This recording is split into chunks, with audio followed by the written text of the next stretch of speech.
तो बच्चों कल हम लोगों ने इलास्टिसिटी फिनिश किया था, कुछ होमवर्क दिया था एच सी वर्मा से।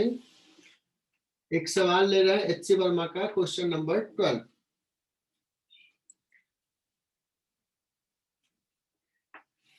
का there is a wire having cross section area 0.01 centimetre square, इतना ही है, और इस पे फोर्स लगाया है F is equal to 20 Newton.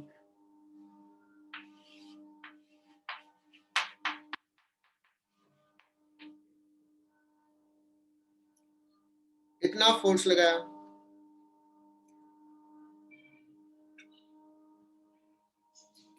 Young's modulus is given।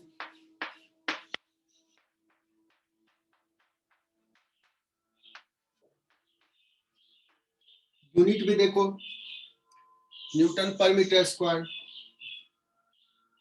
पूछा क्या है, find change in cross sectional area. ठीक है,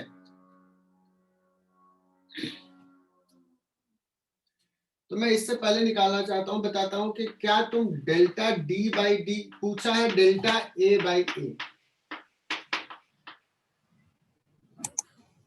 या डेल्टा ए पूछा है, एक्चुअली फ्रैक्शनल चेंज पूछा है या टोटल? डेल्टा ए पूछा है। क्या डेल्टा डी बाई डी निकालने का कोई तरीका है? इस सवाल में पॉइजन रेशियो भी दिया हुआ है।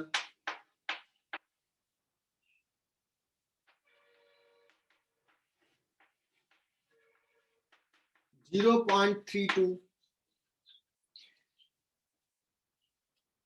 तो सर ये delta D by D upon delta L by L that is equal to Poisson's ratio that is 0.32।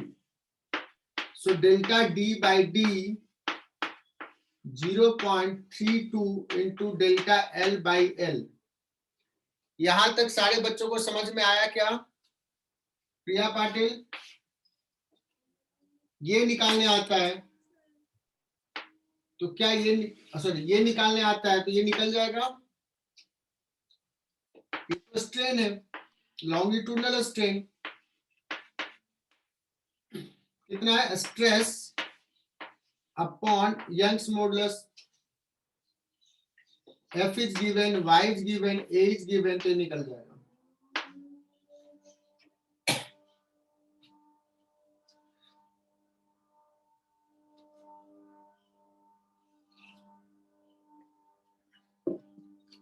अब बात करते हैं कि सर ये पता है, ये कैसे निकालेंगे?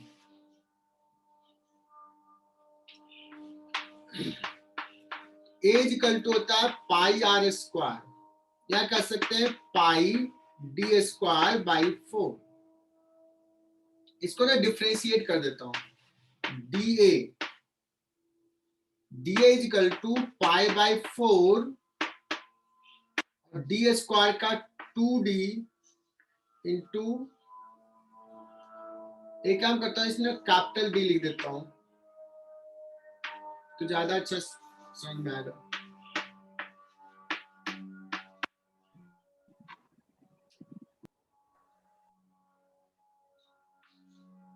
ये इक्वेशन हो गया 2, ये इक्वेशन हो गया 1। ये डिफरेंशिएट किया बच्चों, तो सर ये कैसे डिफरेंशिएट किया? तो हमको ऐसे सोच सकता है, डी ए बाई डी के रिस्पेक्ट में ये ऐसे लेके चले गए थे।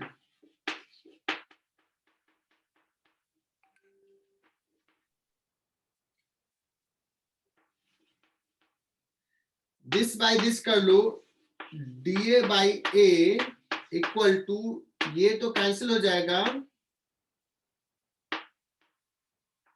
2 ये आ जाएगा बच्चों। और ये चीज हम लोग एरर में पढ़ेंगे, एक आध बार हम लोगों ने ऐसा और किया था तुम्हें परसेंटेज चेंज निकालने के लिए, ये पूरा डिटेल में और डिस्कस करेंगे एक बार, ठीक है। तो ये तुम्हें पता है, ये निकल जाएगा। या पाटिल बताओ समझ में आया क्या?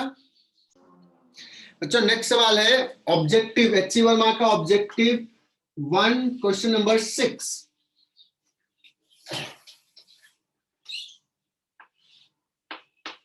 सिक्स सवाल में देखो, कह रहा कि एक वायर है जो वर्टिकली हैंग कर रहा है और ये इलोंगेटेड है due to its own wait.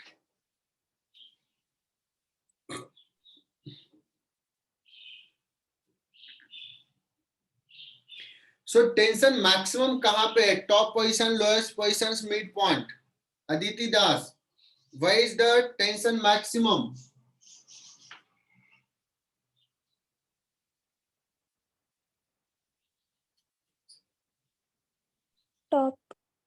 Top positions पे। So Yashvardhan Chaturvedi, where is the stress maximum?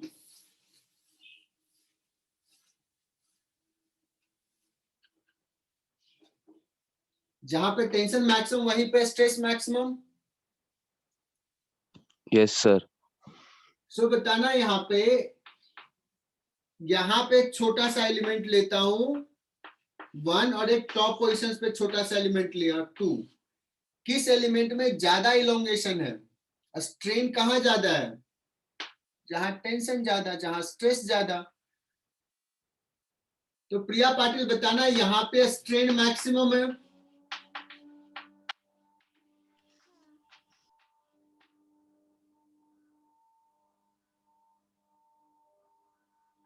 और delta D by D is equal to sigma into delta L by L.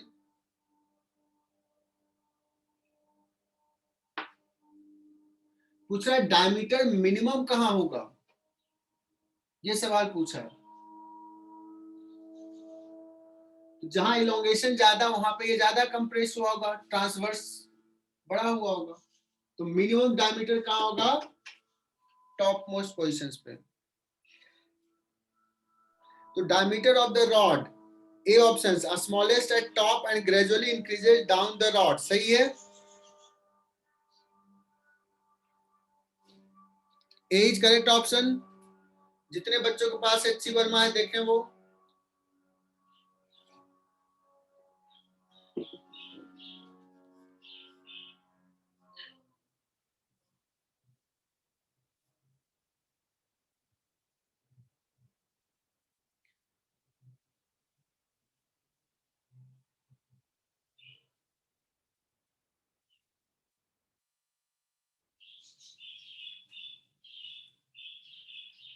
चलो गार्गी, क्लियर ये सवाल, 6th सवाल?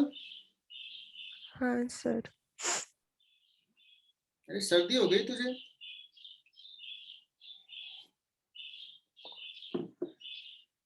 एट्थ,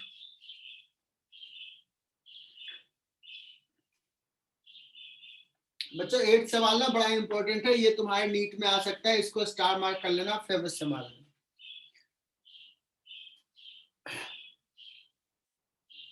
ओंकार इसको अच्छे से लिख लेना।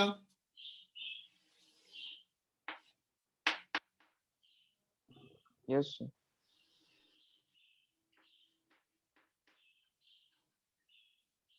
एक वायर है और उसका लेंथ L1 है, जब उस पर टेंशन लगाए हैं T1। अब इस वायर पे टेंशन थोड़ा चेंज कर दिया, टेंशन अब चेंज कर दिया, T2 सपोज इंक्रीज कर दिया, तो इसका लेंथ L2 थोड़ा बढ़ जाएगा, L2 विल इंक्रीज। करा इसका नेचुरल लेंथ क्या है? तो मान लो इसका नेचुरल लेंथ है L0। L1 is the length when T1 is applied. So what will be the strain? Strain will be इतना होगा strain, isn't it? Strain equal to क्या आ जाएगा बच्चों, T1 अपॉन A, ये हो गया स्ट्रेस अपॉन Y। क्या ये सही लिखा फर्स्ट केस के लिए?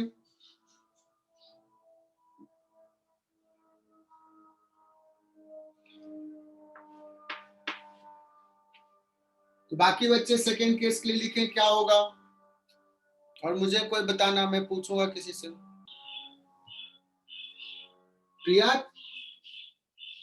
ये डेल्टा एल ही तो लिया है, L1 नीचे सर एल नॉट आएगा, नीचे नीचे डिनोमिनेटर में एल नॉट आएगा। अच्छा sorry sorry sorry sorry sorry, ये गलती हो गया, एल नॉट ओरिजिनल है, इट्स माय मिस्टेक है ना, गलती से L1 लिखा गया, एल नॉट। ठीक है, चलो लिखो इसको, दूसरा इक्वेशन लिखो, क्या हो जाएगा, L2 माइनस एल नॉट, ये डेल्टा एल हो गया upon L naught, that is equal to new tension T2, this is the stress upon Young's modulus, तो वही रहेगा। अब देखो मुझे एल नॉट निकालना है, L1 L2 T1 T2, divide कर देते हैं इक्वेशन 2 को 1 से, ये सॉल्व हो जाएगा। इसका रिजल्ट ध्यान में रखना, this is important sum, NEET में एज इट इज आ सकता है। बच्चों ये सवाल नोट डाउन कर लियोगे, इसको मिटा रहा हूं मैं। बच्चों आज हम लोग ना बड़ा इंपॉर्टेंट टॉपिक स्टार्ट कर रहा हूं, छोटा सा टॉपिक है, that is surface tension.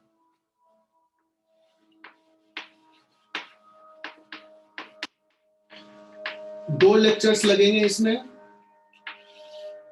Elasticity में मैंने कहा था एक लेक्चर, बट लग गया 3, तो इसमें 2 बोल रहा हूं तो 3 तो लग ही जाएगा minimum. Surface tension, this is properties of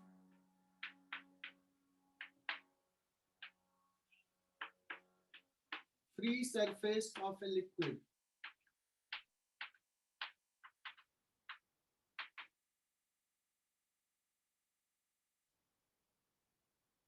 तो भी लिक्विड है उसका जो फ्री सरफेस का ये प्रॉपर्टी है, फ्री सरफेस का बिहेवियर थोड़ा डिफरेंट होता है, इट बिहेव्स लाइक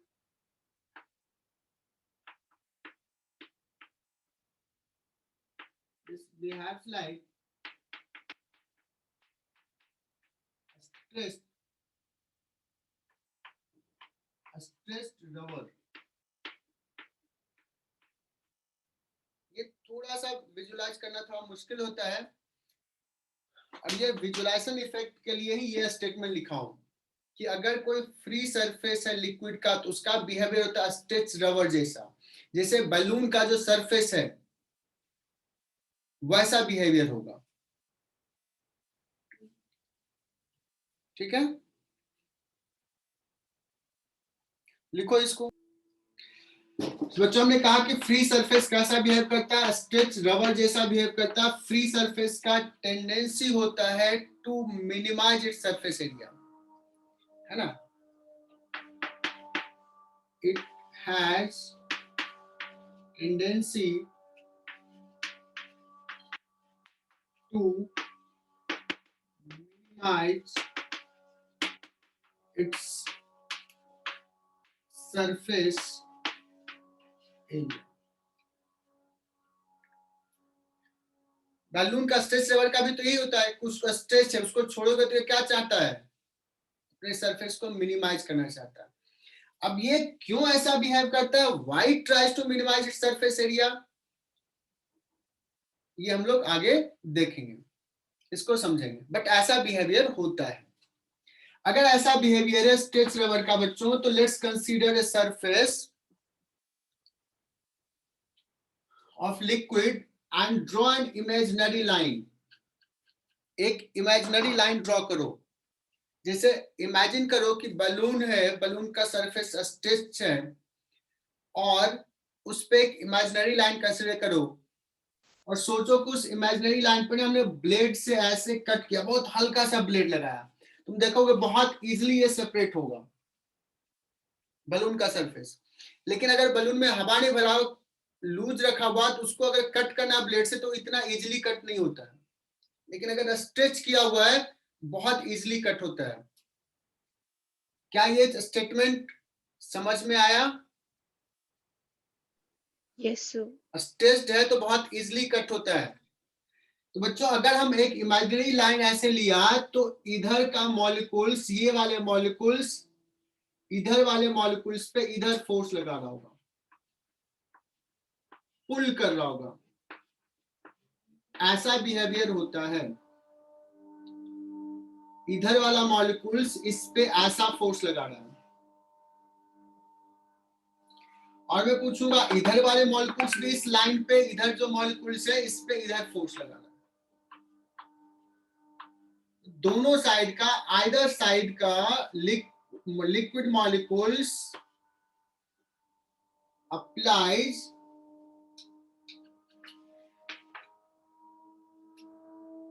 यहां लिखता हूं, इफ वी कंसीडर, साथ साथ लिखो बच्चों, and imaginary line on surface of a liquid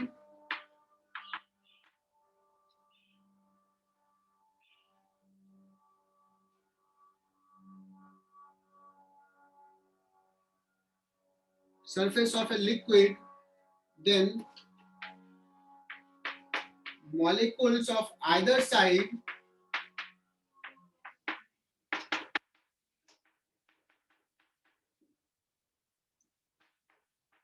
pull the line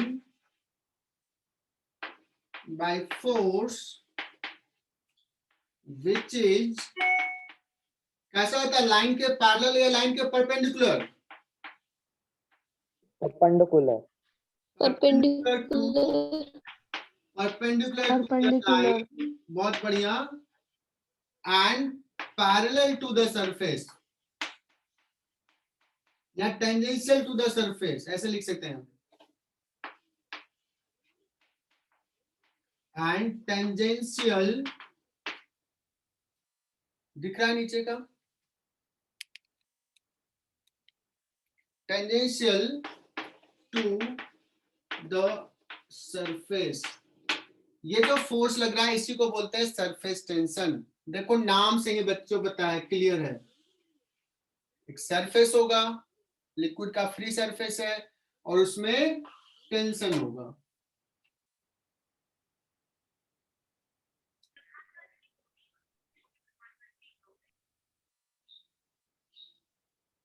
ठीक है, अब मैं यहाँ पे स्टार्ट तो कर दिया डेफिनेशन से, बट पहले मैं थोड़ा सा कोशिश करता हूँ कि एग्जांपल दे दूं। सरफेस टेंशन में हम क्या पढ़ने वाले हैं, इसके कुछ प्रैक्टिकल एग्जांपल, सो दैट कि तुम्हें थोड़ा इंटरेस्ट आएगा इसमें।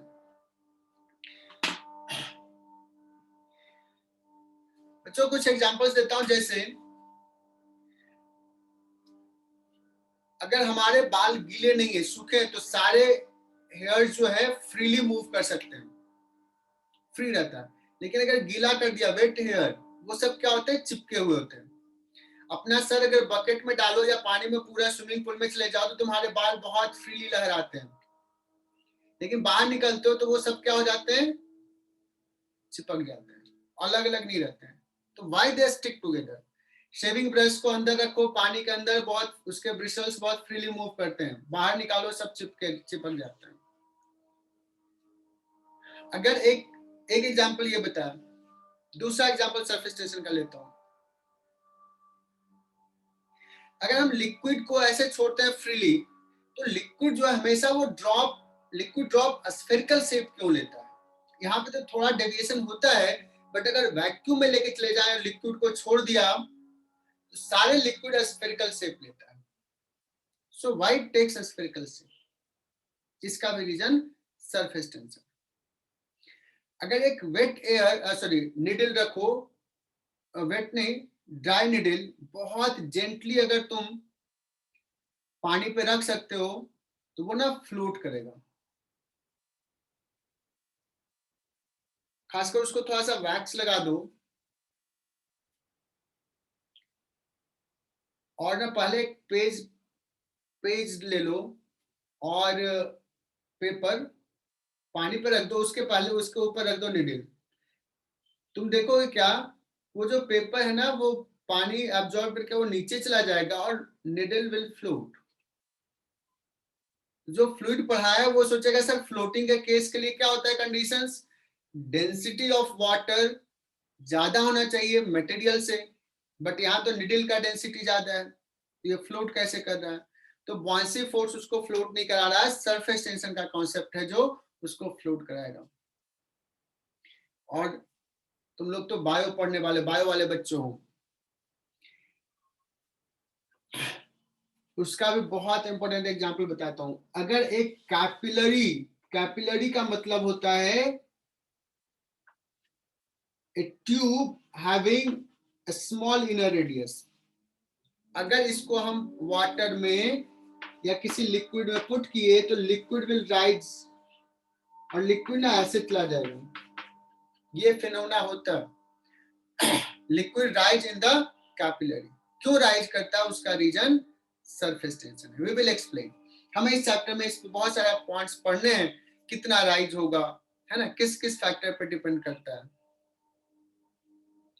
और इसी से रिलेटेड बायो में पाठक सर पढ़ाएंगे तुम्हें या पढ़ा दिए होंगे, प्लांट में जो वाटर ऊपर जाता है ना लीव्स तक, because of this property capillary rise के कॉरस्पॉन्डिंग जाता है।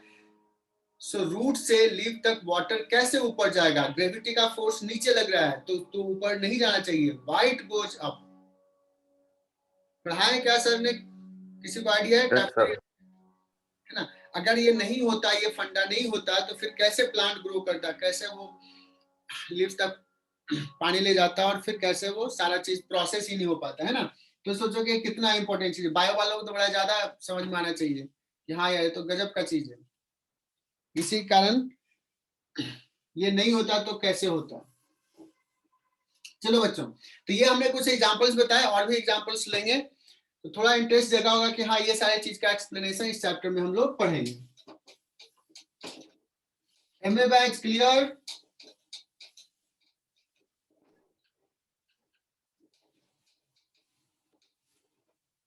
Yes, sir. तो बच्चों सरफेस टेंशन का अब हम डेफिनेशन दे रहे हैं, how surface tension is defined. Definition of surface tension, ये हमने कहा कि लाइन कंसीडर किया, दोनों तरफ के मॉलिक्यूल्स फोर्स लगाएंगे, अगर इसका लेंथ L है इस लाइन का और ये फोर्स F है तो force per unit length is called surface tension. अब सरफेस टेंशन को या तो S से डिनोट करते हैं, सरफेस का S, या टेंशन का T, जो तुझे पसंद है वो ले लो। तो कोई बता सकता है सरफेस टेंशन का यूनिट क्या होगा? जिससे मैं पूछूं वो बताएगा।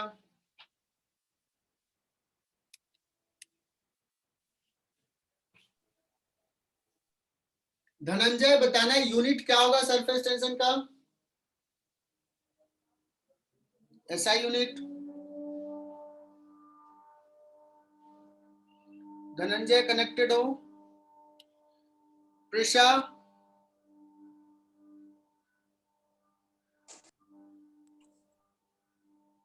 Prisha? Sir, NM. Newton meter. Newton metre, बहुत बढ़िया। हर्षल महाजन तू तो कहाँ केजी ये सब ले आया, केजी कहाँ से आ जाएगा? फोर्स का यूनिट हो गया न्यूटन और एल का यूनिट हो गया मीटर, न्यूटन पर मीटर। ठीक है,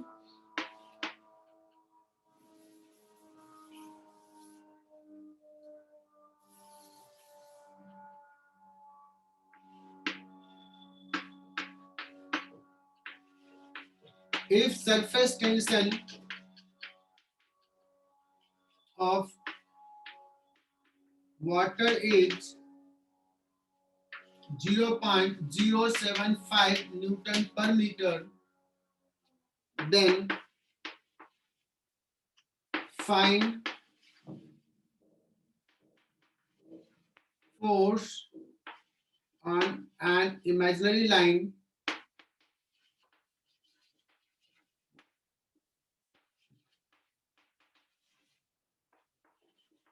of length 10 centimeter on surface of water. इससे आसान तो कोई सवाल हो नहीं सकता है.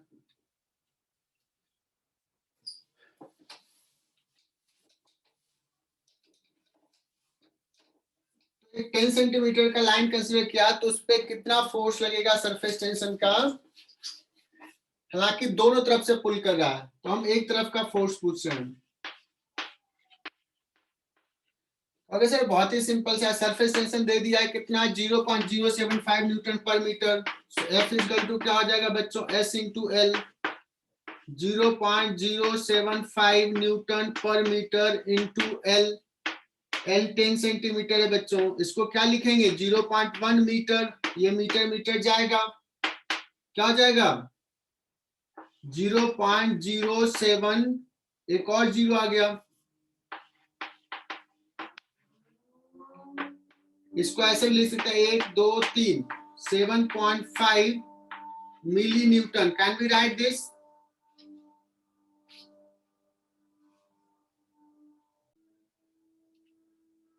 अब समझो कि मुझे ये देखना है कि ये स्ट्रेच रबर जैसा क्यों बिहेव करता है. थोड़ा इसका एनर्जी का टर्म्स भी हम इसमें देखते हैं. बच्चों नोट डाउन करना है इसको. ये डायग्राम ड्रॉ करो. सपोज एक बीकर है, इसमें पानी भरा हुआ है, कोई लिक्विड है. And consider two molecules. One molecule at the surface and another molecules well within the liquid.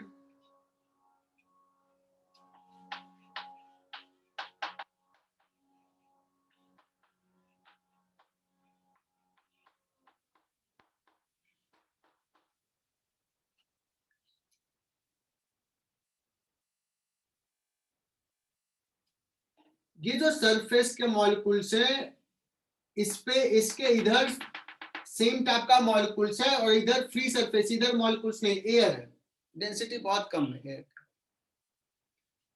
ये मॉलिक्यूल्स के लिए चारों तरफ का एनवायरनमेंट सेम दिखेगा. इधर इधर इधर इधर हर डायरेक्शंस में सेम टाइप का मॉलिक्यूल्स है. बच्चों ये मॉलिक्यूल्स आपस में एक वंडरवाल्स फोर्स ऑफ अट्रैक्शन लगा रहा होगा.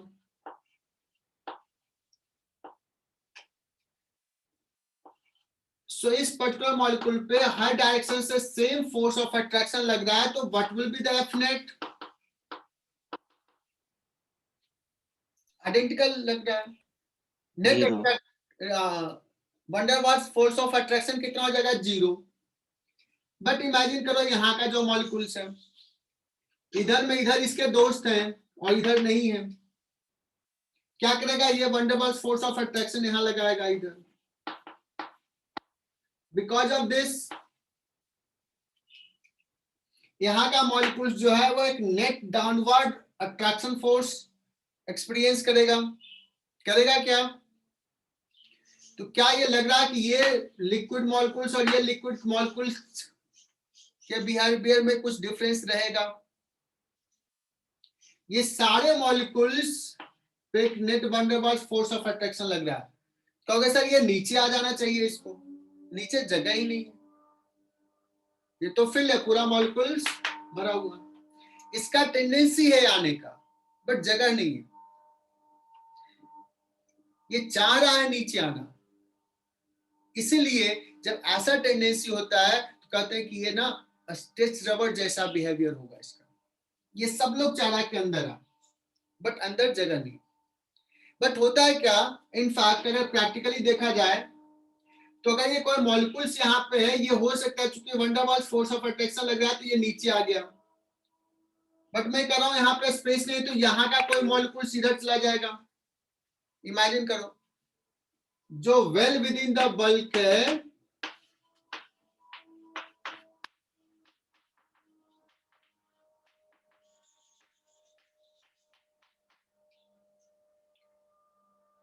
यहां से लिक्विड कहां चला जाएगा बच्चों?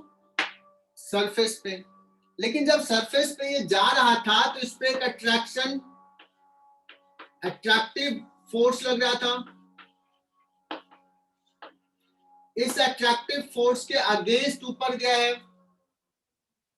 ये कंजर्वेटिव फोर्स है और उसके अगेंस्ट ऊपर गया है, तो इसका एनर्जी, पोटेंशियल एनर्जी क्या हुआ होगा? बढ़ गया होगा या कम हो गया होगा? बढ़ा होगा। बढ़ा होगा, चूंकि mg का फोर्स नीचे लगता है और ब्लॉक ऊपर जाता है तो पोटेंशियल एनर्जी बढ़ता है। दैट मीन्स जो मॉलिक्यूल्स लिक्विड के अंदर है, well with in the liquid है,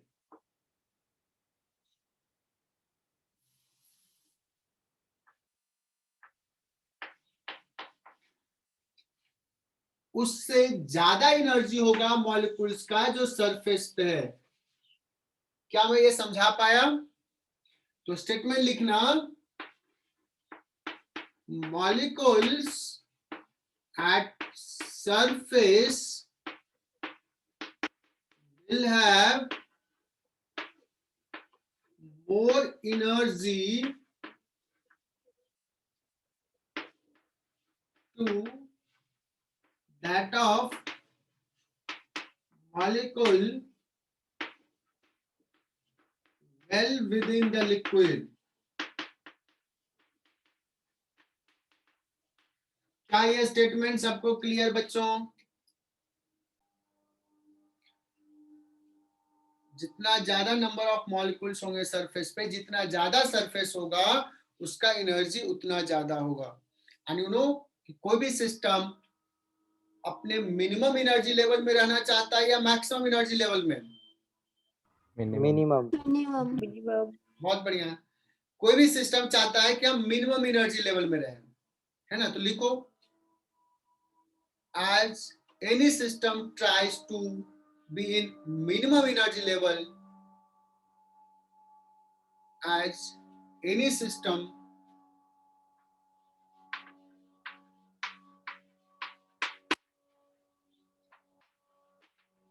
tries to be in minimum energy level,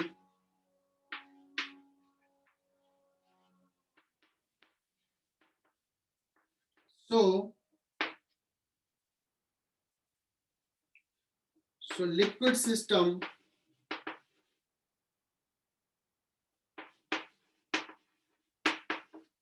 अब बताओ, लिक्विड सिस्टम क्या चाहेगा? अपना सरफेस एरिया ज्यादा रखना चाहेगा या कम? Liquid surface tries less. Liquid surface tries to minimize its surface.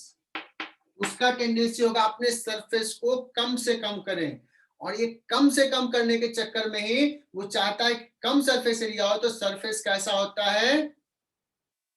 Stretch rubber जैसा बिहेव करता है। सब मॉलिक्यूल चाह रहा है कि मैं अंदर आ जाऊं, मैं अंदर आ जाऊं। बैलून में भी क्या टेंडेंसी होता है? बैलून का सरफेस में हवा भरा हुआ, उसका क्या टेंडेंसी होता है? अपने सरफेस को कम करना। जैसे वो मौका मिलेगा वो कम कर लेता है। तो ये clear?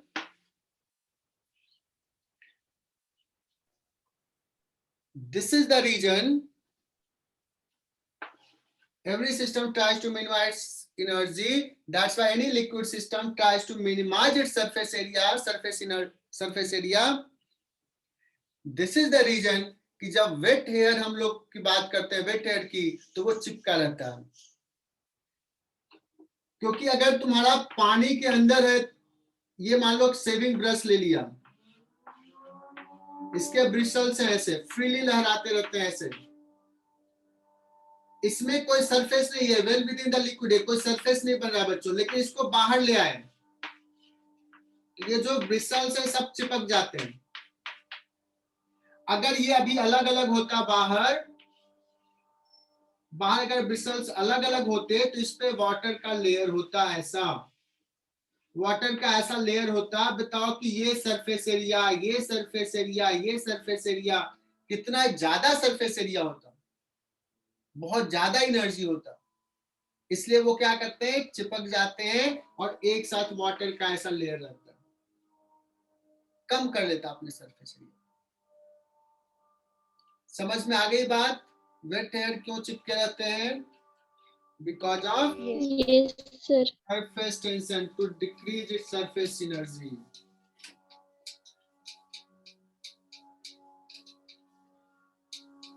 Why any liquid drop takes a spherical shape? Why any liquid drop takes its a spherical shape? Reason is for a particular volume, एक पर्टिकुलर वॉल्यूम के लिए सबसे मिनिमम एरिया किस शेप का होता है? क्यूब का, कि प्लेट का, कि स्फीयर का? स्फीयर का सबसे मिनिमम सरफेस एरिया होता है। तो लिखो as for a particular volume surface area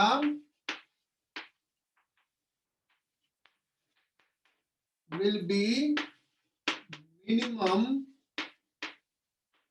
for a sphere. That's why any liquid drop takes a spherical shape. Why spherical shape? अपने एरिया को मिनिमाइज करना है। मिनिमाइज सबसे मिनिमम एरिया कब होगा? स्फेरिकल शेप में। Is it clear to all? Yes sir. बच्चों अब ना मुझे सरफेस टेंशन का ना वैल्यू निकालना, एक्सपेरिमेंट करना है। क्या होता है, कैसे निकालें सरफेस टेंशन का वैल्यू? ठीक है, मैं क्या करता हूं, मैं एक वायर का फ्रेम लेता हूं ऐसा,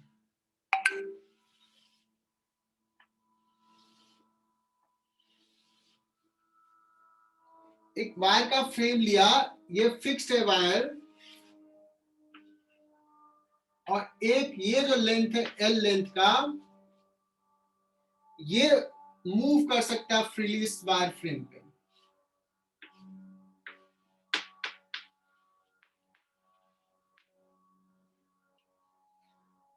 और इस वायर फ्रेम को, इसको अभी होल्ड किया, इस वायर को ऐसा पकड़ लो, मूव नहीं करने दो, इसको डिप करो सोप सॉल्यूशन में और बाहर लाओ।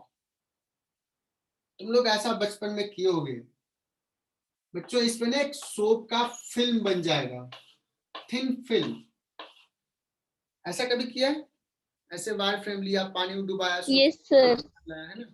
तुम लोग तो बचपन में, आजकल तो बहुत उड़ाते रहते हैं, गोल गोल गुब्बारे जैसा छोटा छोटा, बहुत सारे, है ना? कुछ बच्चे तो बहुत मजे किए होंगे इसको। बहुत थिन फिल्म का बबल निकलता है, बहुत सारे बबल। तुम लोग अभी भी जिद करते हो क्या, पापा से एक और दिला दो, पापा उड़ाने हैं? ऐसे डिप किया। प्रथमेश तो अभी भी उड़ाता है। प्रथमेश? हाँ सर। सुना तूने तो किसी स्कूल में कुछ किया था, स्कूल में बदमाशी करता था क्या?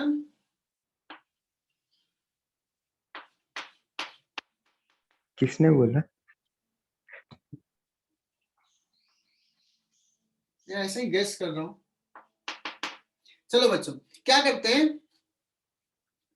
कि इसको, अगर मान लो इसको ना ऐसे डिप किया सोप सॉल्यूशंस में, बाहर लाया, और तुम सोचो कि अगर इसको ना हाथ ऐसे छोड़ दिया तो यू विल फाइंड दैट कि ये ना इधर चला जाएगा, अट्रैक्ट हो जाएगा। तुम कर सकते हो ऐसा एक्सपेरिमेंट, अगर ऐसा तुम्हारा वायर फ्रेम बना है तो। सो क्यों ये इधर जाएगा? बिकॉज ये सरफेस टेंशन जो है, ये लिक्विड इसको ना इधर पुल कर रहा होगा, इधर। दैट्स व्हाई ये इधर जाएगा। बट मुझे रोक के रखना है, रोक के रखना है तो मुझे एक इधर फोर्स लगाना पड़ेगा। तो फोर्स कितना लगाना है ये मेजर करने के लिए क्या करते हैं ना,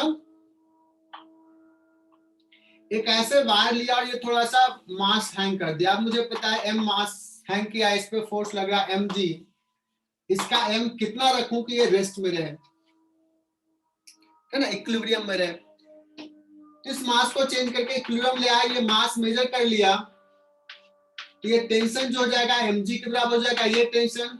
और सरफेस टेंशन सपोज s है, इस वायर का लेंथ सपोज L है बच्चों, mg/l. तो बताना कि इसका जो सरफेस टेंशन का फोर्स है वो हो जाएगा कितना, S इंटू एल इधर, लेकिन S इंटू एल होगा या 2S इंटू एल होगा, कोई बता सकता है क्या? 2s. तो भी इधर का फोर्स है that is equal to mg, इधर का फोर्स।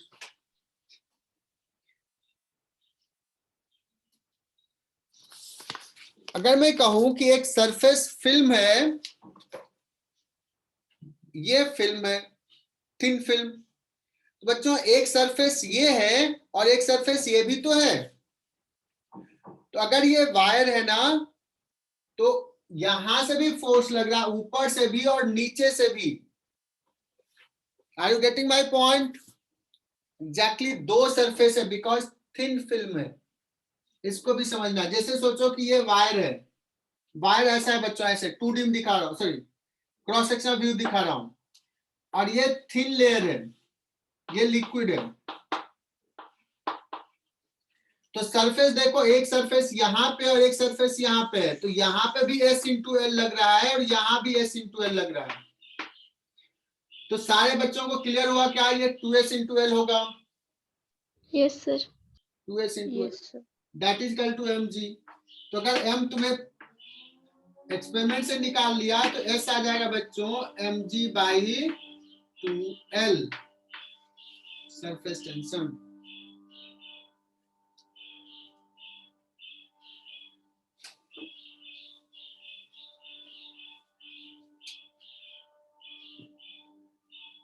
नाउ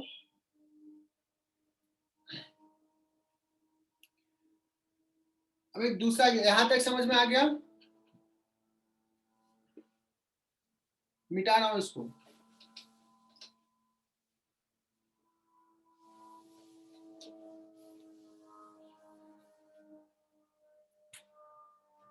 मान लो यहाँ पे हमने फोर्स लगाया बच्चों, ऐसे फोर्स लगाया F,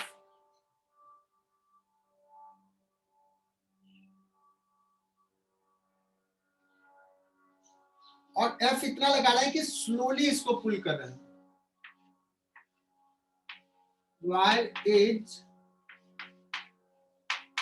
pulled slowly.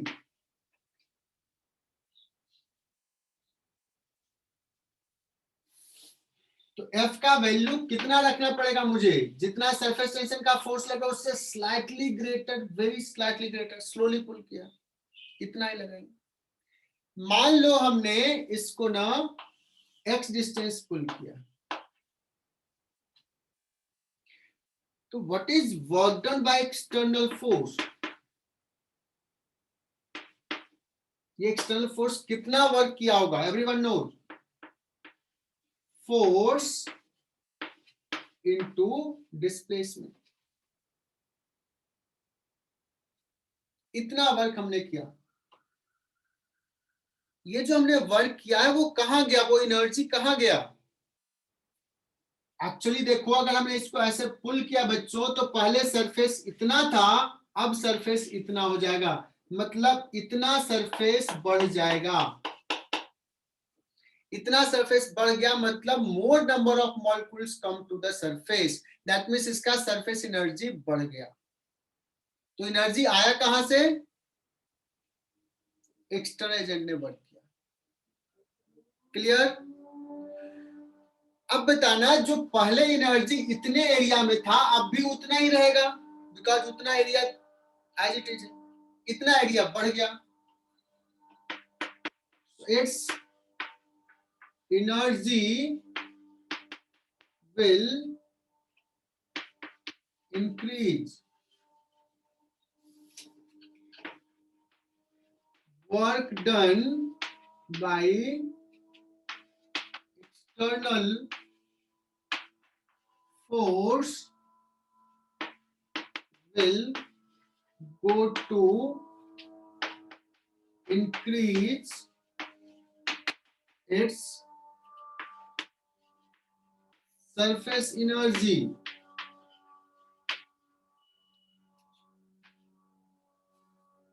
So how much delta U, कितना इंक्रीज किया सरफेस एनर्जी? ओके सर, जितना वर्क डन किया एक्स्ट्रा एजेंट ने, that is equal to 2s into L into X. ये सारा एनर्जी कितने एरिया में स्टोर हुआ? ये वाले एरिया में। और मुझे निकालना है कि जो एनर्जी स्टोर हुआ इस एरिया में, वो यूनिट एरिया में कितना एनर्जी स्टोर हुआ है। मुझे निकालना है find energy, surface energy stored in unit area.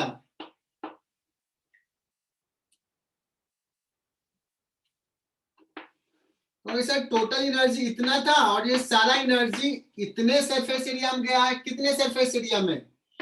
L into x या 2L इंटू एक्स बच्चों? 2L इंटू एक्स, क्योंकि L इंटू एक्स ऊपर और नीचे भी तो सरफेस जनरेट हुआ है। तो देखो ये 2 गया, L गया, X गया, ये क्या बचा? S। बहुत इंपॉर्टेंट रिजल्ट पे आ रहा हूं। ये S क्या आ गया? Surface energy stored in unit area किसके बराबर है? सरफेस टेंशन के बराबर है। सरफेस टेंशन का डेफिनेशन तो हमने बताया था, newton per metre, force per unit length, sorry force per unit length बताया था। और यहां पे क्या आ गया? ये surface tension, this is also equal to energy, is also equal to surface energy per unit area. तो सरफेस टेंशन का बच्चों ने दूसरा डेफिनेशन निकाल लिया।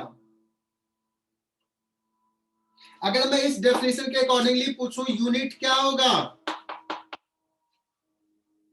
Energy per unit area, energy का unit joule, joule per metre square, is it correct? Joule per metre square. क्या बात है, जूल पर मीटर बहुत स्क्वायर। आवाज में खनक है, मतलब समझ में आ रहा है तुम लोगों को?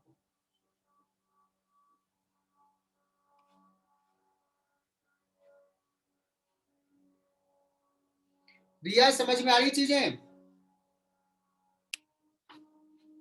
सवाल दिया है कि there is a soap bubble of radius r if surface tension of soap liquid is s then find total surface energy। 4 options दिया हूं, कौन सा ऑप्शन ट्रू है मैसेज करो।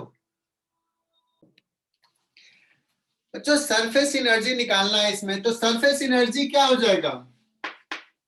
Surface tension into surface area, क्योंकि यूनिट सरफेस एरिया का इतना energy है तो कोई सरफेस एरिया रहेगा तो इतना होगा, इजंट इट?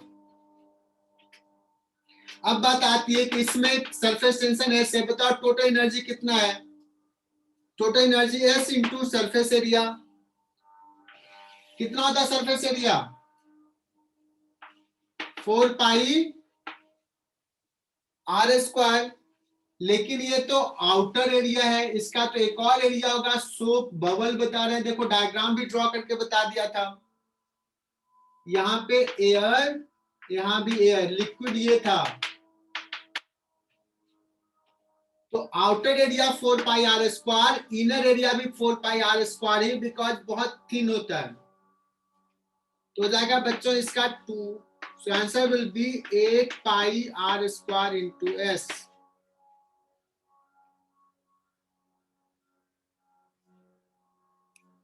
क्या सबको चमका ये सवाल? स्नेहल, एक सोप बबल लिया है, उसमें लिक्विड कहां पे है? ये वाला लिक्विड है सर। तो कितने सरफेस एरिया है? ये वाला surface area 4 pi R square, inner भी तो सरफेस एरिया है, तो उतना ही, इतना सरफेस एरिया होगा। यूनिट एरिया में एस एनर्जी है, इतने एरिया में इतना इंटू एस। और बताऊं?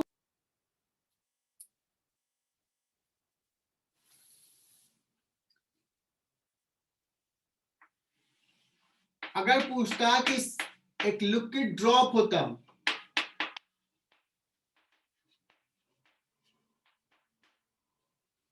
बबल नहीं, लिक्विड ड्रॉप, इसका सरफेस टेंशन S, तो बताओ इसका एनर्जी कितना होता है, सरफेस एनर्जी?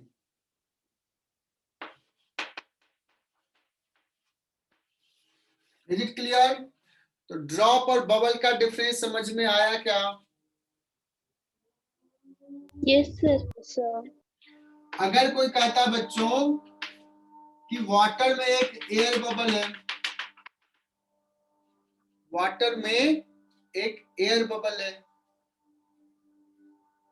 रेडियस R है, बताओ इसका सरफेस एनर्जी कितना होगा? वाटर का सरफेस टेंशन S है तो 4 pi R square into S या 8 पाई R square into S? Bubble बोल रहा हूँ, 4. 4 ही होगा, क्योंकि दिमाग 8 मारना है। अरे 8 नहीं होगा, 4 होगा बच्चों। सरफेस तो यही एक है ना, इधर वाटर इधर air, only this is the surface, एक ही सरफेस एरिया है ना।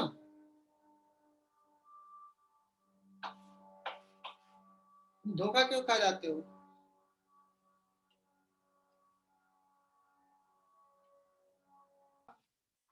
थोड़ा टफ, लेकिन ठीक है, वो चलेगा। तुम्हारे मेडिकल में वो सवाल पूछा जाता है, तो इसको नोट डाउन करना, नीट में एज इट इज आ सकता है और इसकी आगे जरूरत पड़ेगी। There are n identical drops,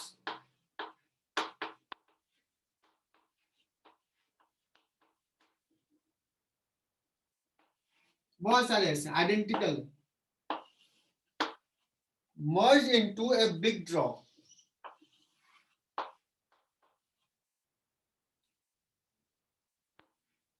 N identical drops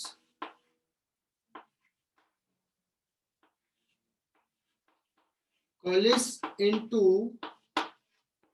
a big drop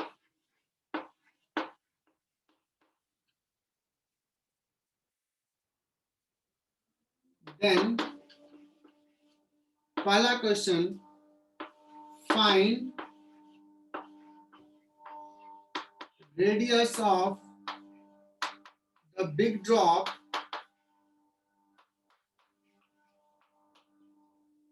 है ना,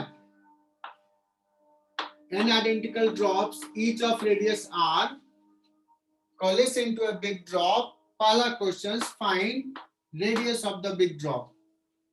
क्या लग रहा है बच्चों, क्या होगा रेडियस? कैन यू प्रूव किया हो जाएगा n to the power 1/3 into r? कितने बच्चे इसको प्रूव कर पाते हैं? क्या लॉजिक लगाएंगे इसमें? सो प्रिया ने जवाब दिया सर कि वॉल्यूम सेम रहेगा, ये वाला कंडीशन से अप्लाई कर दो। एक्चुअली में मास सेम रहेगा, सिंस ड्रॉप का रेडियस सॉरी डेंसिटी कांस्टेंट रहेगा, इसलिए वॉल्यूम भी सेम रहेगा। तो स्टेटमेंट ध्यान से सुनना, बेसिक क्या है बच्चों?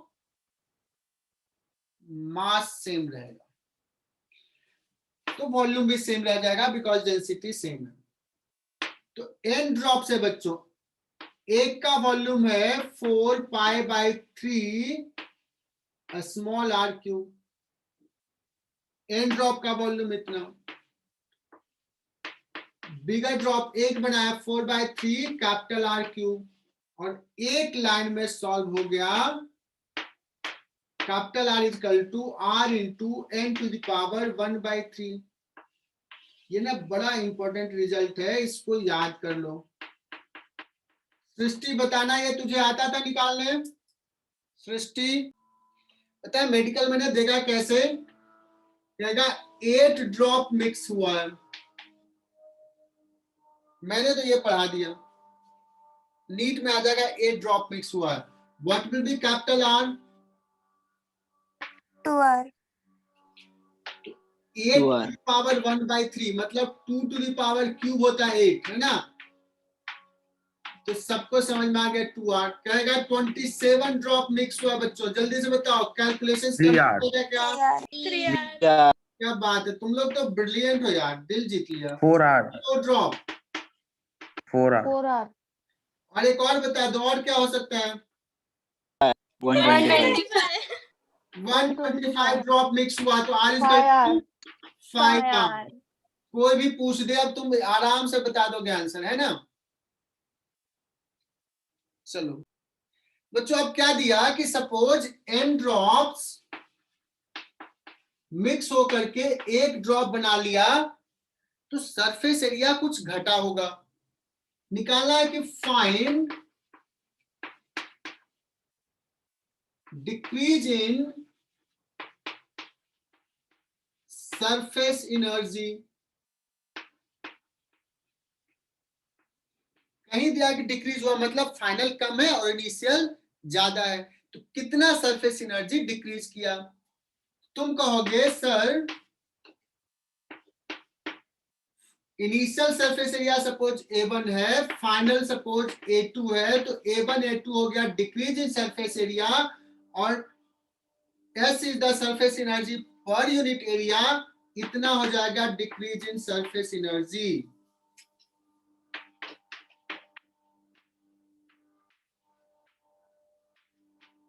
Is it clear?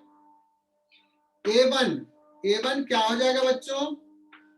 n drop है, एक ड्रॉप का सरफेस एरिया है 4 pi r square, n drop का हो गया इतना, माइनस एक ड्रॉप बना है जिसका surface area 4 pi capital R square into S। लेकिन R तो दिया नहीं रहेगा, स्मॉल r दिया रहेगा, स्मॉल r में आंसर लिखना है n into 4 pi small r square minus 4 pi capital R के जगह आप लिख लेंगे n to the power 2/3 into small r square. Is it clear? ये वाला कर दिया value. So 4 pi r square बाहर ले लिया, n minus n to the power 2/3 into s। This is change in surface energy.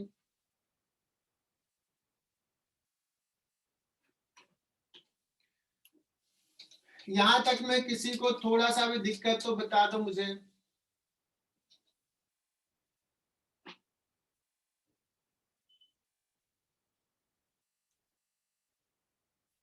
कोई कुछ नहीं बोला। देव की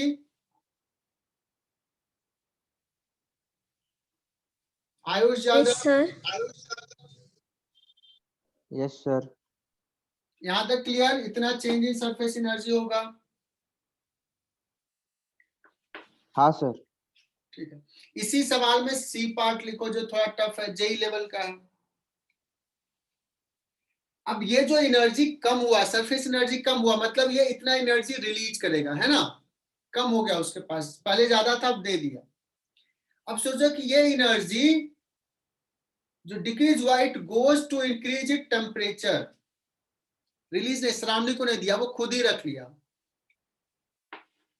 suppose if this decrease in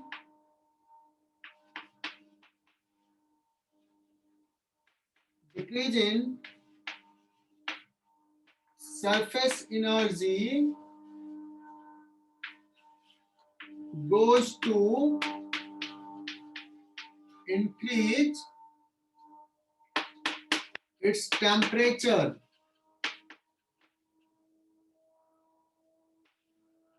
suppose C जो है स्पेसिफिक हीट कैपेसिटी है, S के जगह C, बिकॉज S हमने सरफेस टेंशन के लिए यूज कर लिया, तो C लिख लेता हूं, स्पेसिफिक हीट कैपेसिटी, और रो सपोज डेंसिटी है,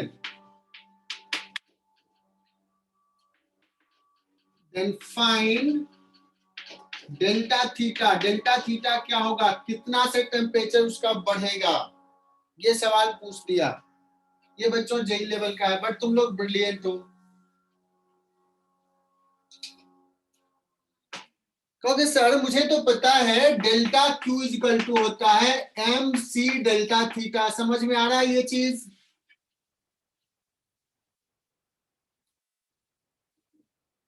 गौरी यही राव, क्या समझ में आ रहा है?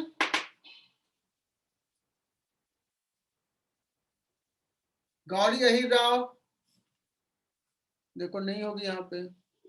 कुमुद पंडित,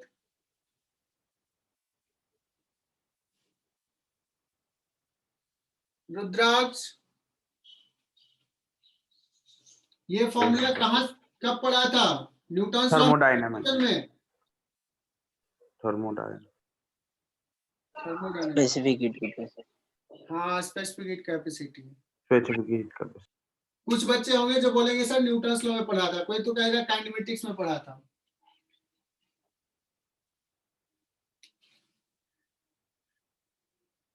चलो बच्चों, तो डेल्टा क्यू मतलब कितना हीट दिया, तो देखो हीट तो यही गया ना, इतना एनर्जी गया ना, mc delta theta. Delta Q की जगह पे ये लिख लेंगे 4 pi R square N minus N to the power 2/3 into S. m कैसे लिखें बच्चों? How to write m? एक ड्रॉप का 4π/3 आर क्यू इंटू रो, इतना मास है।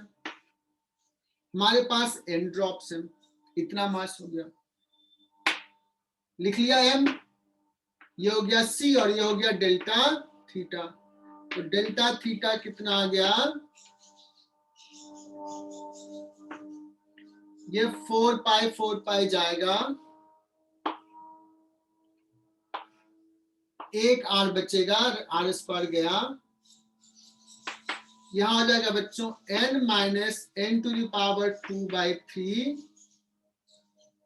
इंटू एस अपॉन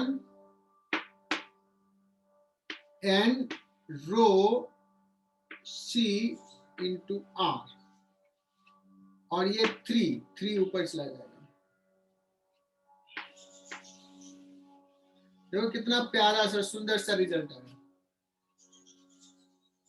इसको थोड़ा अरेंज करके ऐसे भी लिख सकते हो, 3s upon rho C R, 3s upon rho C R, n चला गया 1 minus 1/n to the power 1/3।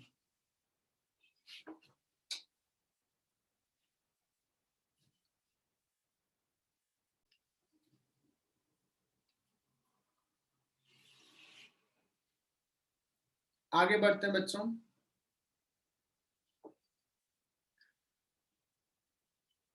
Next is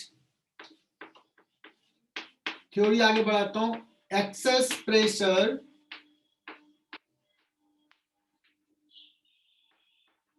inside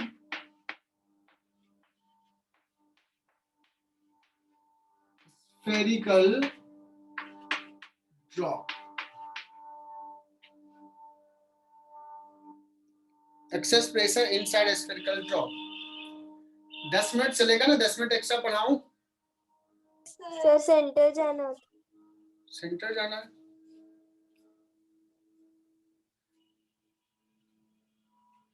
ठीक है, 5 मिनट, ज्यादा नहीं पढ़ाऊंगा, ओनली 5 मिनट्स। बच्चों एक ना लिक्विड ड्रॉप है, स्फेरिकल ड्रॉप है, जिसको एकदम निकलना ही है तो निकल जाओ, बाद में रिकॉर्डिंग देख लेना। एक स्फेरिकल ड्रॉप है बच्चों, ये लिक्विड है, ये सरफेस एरिया है, अंदर का प्रेशर P और बाहर का प्रेशर सपोज P0, ये रेडियस है R। एमए बैच को पता होगा P माइनस P0 क्या होता है? सरफेस, ये होता है 2s अपॉन R।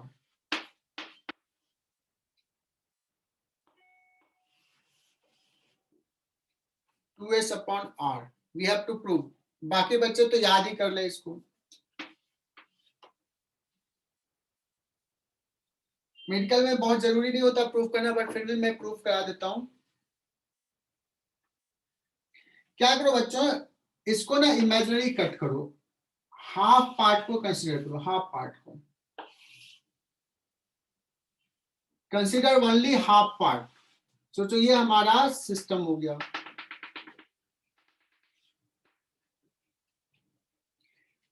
बच्चों अगर प्रेशर P है तो ये वाला हाफ, इस हाफ को कैसा फोर्स लगाना होगा, इधर फोर्स लगाना होगा। कितना फोर्स लगाना होगा, P इंटू पाई, इसका रेडियस आर है। कोई बताओ किधर कितना फोर्स लगाना होगा, इधर P इंटू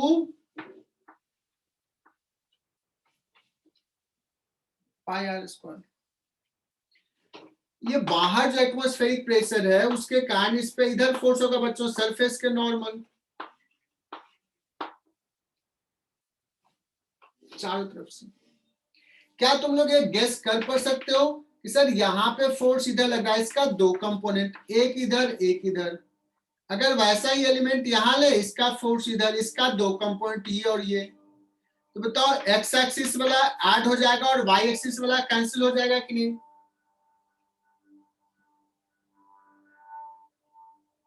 हालांकि ये सरफेस 3D में है तो हर का ये कंपोनेंट ऐड हो जाएगा, इसके परपेंडिकुलर जो कंपोनेंट है कैंसिल हो जाएगा। तो from the symmetry we will say that कि ये सारे फोर्स का इस डायरेक्शन में जो कंपोनेंट होगा इस डायरेक्शन में होगा, और वो होगा P नॉट इंटू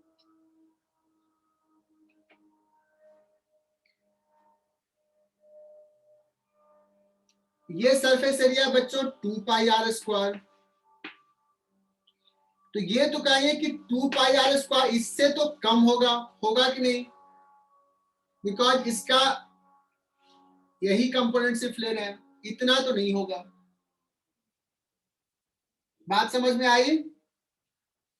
लेकिन कम कितना होगा तो ये मैं प्रूफ नहीं कर रहा हूं, शॉर्ट में बता रहा हूं कि जब ऐसे केस होता है ना, इसको ऐसे लोग फोर्स इधर लग रहा है, ये एरिया नहीं लेकर के इसका प्रोजेक्टेड एरिया लेते हैं, मतलब ये एरिया लेते हैं। तो P not into pi R square इधर हो जाएगा फोर्स, इधर P into pi R square इधर है। और देखो कितने लेंथ पे सरफेस टेंशन का फोर्स लग रहा होगा, 2 पाई आर लेंथ पे, 2 पाई आर इंटू एस इधर लग रहा होगा, इधर। चूंकि ये ड्रॉप इक्विलिब्रियम में है तो नेट फोर्स 0 होगा, तो 2 pi R into S plus P nought pi R square that is equal to P into pi R square. बच्चों इसको इधर लेके चले जाओ, P माइनस P नॉट यहां से आ जाएगा 2s by are.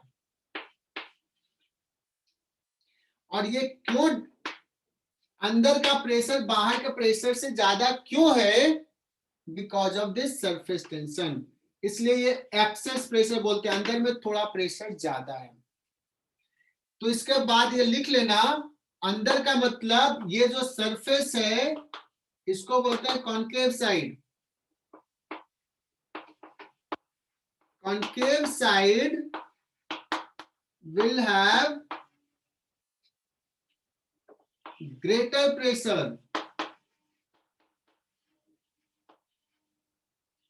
than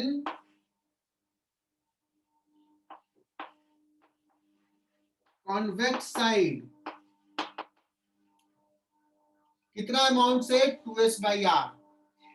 radius of curvature जितना छोटा होगा एक्सेस प्रेशर उतना ज्यादा होगा। आज का क्लास यही फिनिश करते हैं, और जस्ट नेक्स्ट क्लास में स्टार्ट करूंगा कि अगर एक सोप बबल होगा तो यहाँ का प्रेशर P, यहाँ का pressure P not, P minus P not. Rudras बताएगा क्या होगा, रुद्राज।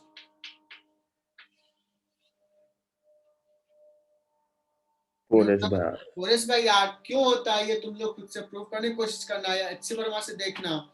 नेक्स्ट क्लास में विल स्टार्ट फ्रॉम हियर, है ना। बाय बच्चों।